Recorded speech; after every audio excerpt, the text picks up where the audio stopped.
لقد من الله على المؤمنين إذ بعث فيهم رسولا من أنفسهم يتلو عليهم آياته ويزكيهم ويعلمهم الكتاب والحكمة وإن كانوا من قبل لفي ضلال مبين. صدق الله العظيم. کیوں نہ ہو ممتاز اسلام دنیا بھر کے دنوں میں، وہاں مذہب کتابوں میں، افغان سینوں میں.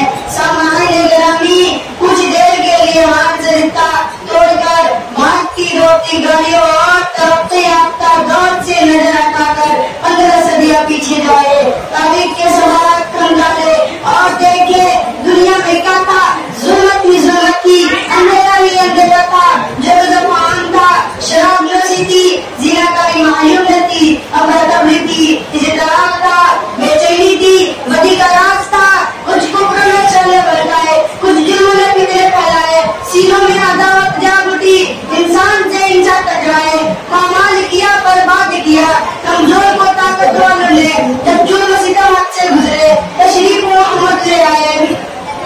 اور اب جو فضل میں بہار پیدا کرتا ہے، اور اب جو ظلمت و شک کے بعد نور صحت پیدا کرتا ہے، اسے اشرف المخلوقات کا رحم آ گیا. تو اس نے محمد عربی صلی اللہ علیہ وسلم کو قرآن کی صورت میں انسانیت کا دستور دیا، ہدایت کا منشور دیا، رائے جنت کا نور دیا.